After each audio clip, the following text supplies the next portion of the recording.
they're living to 90, 100. But again, and again, I'm not saying any of that is the here's my top 10 tips to live longer, but I think that was in a time when you did have more family members in the house, if you just said, like grandparents, cousins, everyone lived in these sort of smaller communities.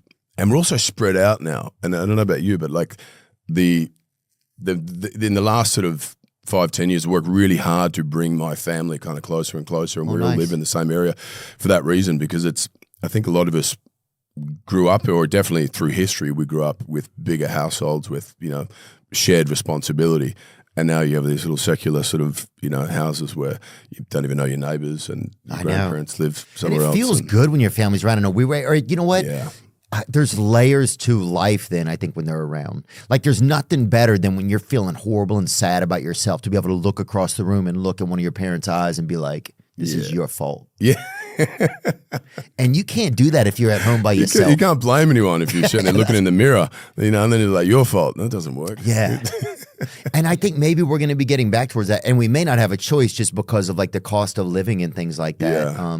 But my niece just moved back in with my sister. Like, I don't know, and things like that. I think it's kind of nice. Like, there is something that's fun about feeling like a part of something, even if you're like kind of a curmudgeon about it. Like, oh, I live back at home, but. Good for you. Good for you, absolutely. There's plenty of time to sort of live on your own. And good for you. And to get to see your stepdad's nuts hanging out of his freaking undershorts once a year. That once a year or once a week even. What a joy. Yeah, dude. The fucking Lord's mistletoe. That's the best, brother.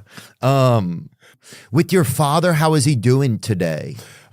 He's good. He look, compared to, there were a couple other family members and close by folks that were going through or had the same diagnosis around the same time, who were in a sort of catatonic vegetable state.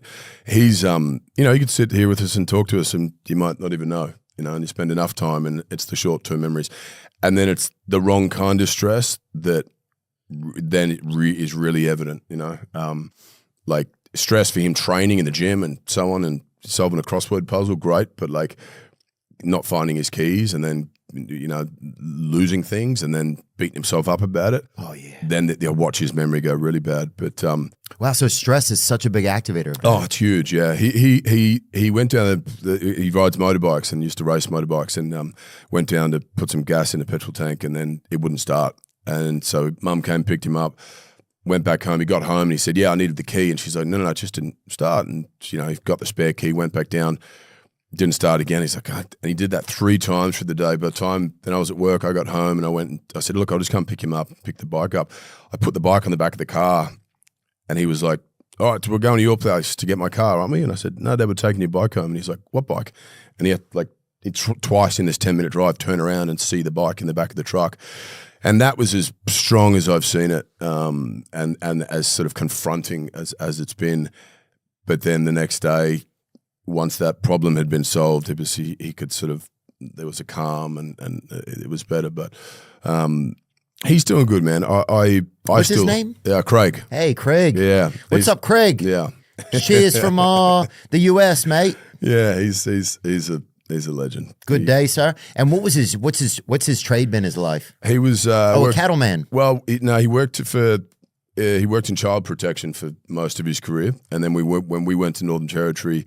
And he mustered cattle. He was that was just a window. Trying something different. Trying something different. We had family up there who were doing it, and